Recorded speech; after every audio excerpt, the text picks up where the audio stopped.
في قصص رعب بتتسمع وتتنسي، وفي قصص بتفضل محفورة في دماغك طول العمر. واللي هتسمعه دلوقتي واحد من أبشع وأغرب الحكايات اللي حصلت في القرن العشرين. قصة راجل هز أمريكا كلها وخلى هوليود تغير شكل أفلام الرعب من بعده.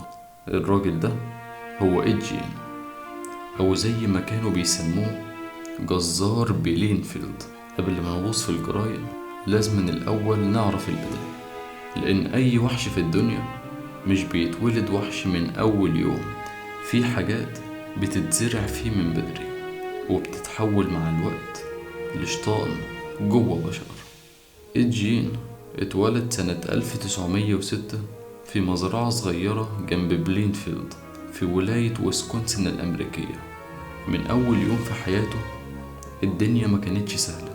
أبوه جورج جين كان راجل فاشل بمعنى الكلمة، كان مدمن خمر وشغله قليل وما عندوش أي طموح، على طول سكران ومش فارق معاه لا مراته ولا عياله. لكن اللي مسكت زمام الأمور فعلا كانت أمه أوجستا جين، ست متدينة بشكل متطرف، عنيفة ومسيطرة بشكل يخوف، وكانت شايفة إن الدنيا كلها مليانة خطايا، وإن الستات ما عدا هي طبعا أصل الشر والفساد. ومن هنا بدأت المأساة. أوجستا كانت عايزة ولادها إد وأخوه الكبير هنري يعيشوا تحت جناحها طول الوقت، بعيد عن أي حد، وممنوع يتكلموا مع أي حد تاني. كل يوم كانت بتجيب الكتاب المقدس وتقرأ لهم ساعات عن النار والعذاب والشرور اللي بيعملها الناس. تقدر تقول إنها حطت إد في فقاعة، وبقى هو والبيت اللي عايش فيه عالم مقفول تماما. المدرسة بالنسبة له كانت كارثة بمعنى الكلمة. إد كان مختلف، خجول بشكل مبالغ فيه، وصوته دايما واطي ودايما بيتلعثم وهو بيتكلم. والعيال في المدرسة كانوا دايما يضحكوا عليه، وكانوا دايما يسخروا من تصرفاته الغريبة، وهو كان في المقابل يضحك لوحده فجأة ومن غير أي سبب، حاجة تخلي كل اللي حواليه يقلقوا منه. بس مع كل ده إد كان بيحب يسمع كلام أمه بشكل مطلق، وأي حاجة كانت بتقولها كانت بمثابة أوامر مقدسة. ومع إن أخوه هنري كان ساعات بيعترض، إد عمره ما فكر إنه يقول لأ، وكان دايما شايف إن أمه مثالية، وفي نفس الوقت كانت بترسخ في دماغه كراهية للستات واعتقاد إنهم سبب كل المصايب في العالم. تخيل معايا الطفل ده عايش في عزلة دايمة، وأب ضعيف وغايب، وأم متسلطة ومهووسة بالدين بشكل غير طبيعي، لازما يطلع منه حاجة غير طبيعية. واللي جاي كان أبشع مما أي حد ممكن يتوقع. إد كان عايش طول الوقت في عزلة مع أمه وأخوه هنري، ورغم إنهم إخوات العلاقة ما كانتش قوية زي ما أنت متخيل. بالعكس، هنري كان شايف إن إد متأثر زيادة عن اللزوم بكلام أمه، وإن الحكاية دي هتضيع عقله. والكلام ده كان بيجننه، لأنه كان شايف أمه ملاك فوق أي نقد. ومن هنا بدأت الفجوة تكبر بين الإخوات. سنة 1940 أبوه جورج مات بسبب الكحول. الحقيقة إن غيابه ما عملش فرق كبير، والراجل طول حياته كان عايش زي الميت. بس بعد موته العبء بالكامل وقع على إد وأخوه هنري، وبقوا دايما يشتغلوا في شغلانات بسيطة في المزرعة أو في البلدة عشان يجيبوا دخل بسيط للبيت. هنري بدأ يبص للحياة بشكل مختلف، وكان عايز يخرج من سيطرة أمه. حتى في كلامه مع الناس في البلدة كان دايما بينتقد طريقة تربيتها، وكان دايما يقول إنها ست متسلطة ومجنونة. إد كان بيسمع الكلام ده ووشه بيتقلب، جواه حاجة بتغلي. إزاي أخوه يتكلم عن أمه كده؟ وسنة 1944 حصلت حادثة غريبة جدا. في يوم من الأيام إد وهنري كانوا بيولعوا حريقة في الأراضي حوالين المزرعة عشان ينظفوها من الحشائش. النار خرجت عن السيطرة والإطفاء اتدخل، وبعد ما الحريقة خلصت إد راح للشرطة وقال إنه مش لاقي أخوه. الشرطة بدأت تدور فورا وبعد شوية لقوه، لكن ميت. الموضوع من بره كان شكله حادث عرضي، لكن الغريب إن جسد هنري ما كانش محروق خالص، بالعكس كان في كدمات في دماغه وكأنه ضرب بحاجة تقيلة. ومع ذلك مفيش أي تحقيقات عمل، والناس قالت حريق والولد مات من الدخان وسكتوا على كده. لكن في الحقيقة في احتمال كبير جدا إن إد هو اللي خلص على أخوه. ليه؟ لأنه كان التهديد الوحيد لسيطرة أمه عليه. هنري كان بيحاول يفتح عيون إد على إنهم عايشين في جحيم، لكن إد اختار إنه يسمع لصوت أمه وبس. وبعد موت هنري إد بقى وحيد تماما مع أوجستا، وهنا بقى تحت سيطرتها الكاملة.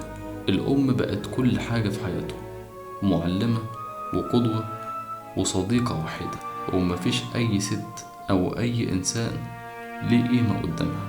لكن سنة 1945 أوجستا نفسها جالها جلطة وتعبت جدا. اتفضل يخدمها بكل إخلاص لحد ما مات. ويوم ما ماتت الدنيا كلها وقعت فوق دماغه، لأنه طول عمره كان عايش عشانها وبس. ولما اختفت من حياته سابت فراغ كبير جدا. ومن هنا إد بدأ يتحول فعلا.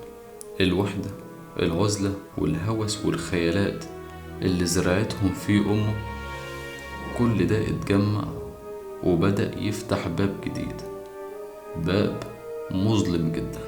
وبعد ما أمه ماتت إد جين بقى إنسان تاني تماما. البيت اللي كان مليان بصوتها وتعليماتها اتحول لصمت مرعب. الست اللي كانت كل حياته اختفت وسيباه في فراغ صعب انه يتملى من جديد. واللي جاي كان هدوء ما قبل العاصفة. إد حاول يكمل حياته بشكل طبيعي وبدأ يشتغل شغل بسيط في القرية، يصلح حاجات صغيرة ويشتغل في المزرعة. والناس كانت شايفاه راجل هادي مؤدب، يمكن غريب شوية، بس محدش كان يتخيل اللي بيحصل جوه. وبعد فترة قصيرة اتقرر يقفل أوضتها تماما. قفلها بالمفتاح، ما بيدخلهاش خالص ولا يسمح لحد انه يقرب منها. وأوضة أمه كانت بمثابة مزار مقدس، بس باقي البيت اتحول لحالة صعبة جدا، غبار، فوضى، وحاجات مرمية في كل حتة. الليل كان دايما بيخليه يعيش مع خيالاته، وكان بيسمع صوتها بينادى عليه، وكان بيحس إنها لسه حواليه بتكلمه، بتأمره وبتزعقله. وبقى يقرأ كتب عن الموت والسحر الأسود وعن تشريح جسم الإنسان، وكانت الكتب ديت هي وسيلته الترفيهية الوحيدة. وفي يوم من الأيام إد دخل في مرحلة مرضية جديدة، بدأ يروح المقابر بالليل ويتسلل في الظلمة ومعاه كشاف وجوانتي. يبدأ يحفر قبور الستات اللي ماتوا قريب، خاصة اللي شكلهم كان يشبه أمه.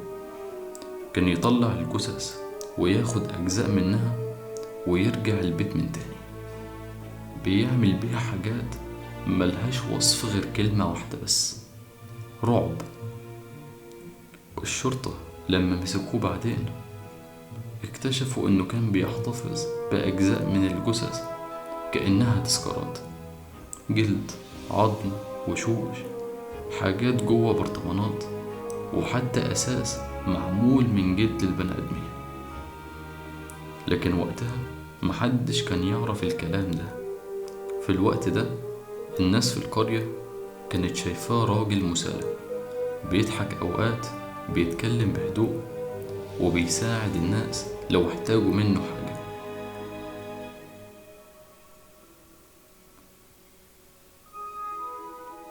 ومحدش يتخيل ان الشخص ده بالليل بيعيش حياة تانية تماما، حياة ما بين الموتى.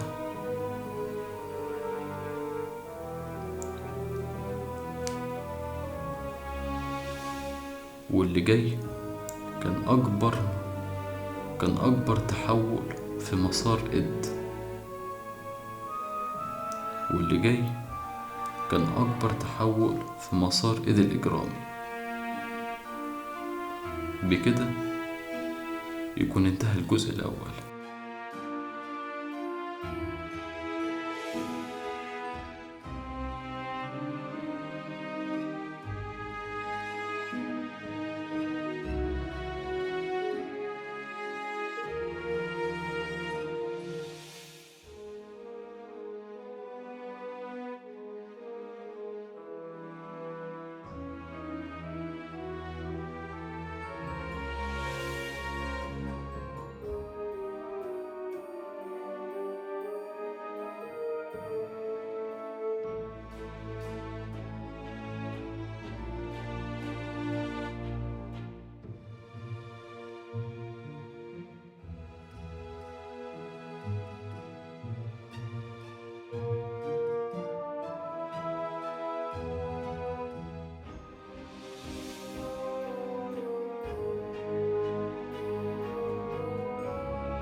لو عجبك الجزء ده ياريت تدعمنا بلايك واشتراك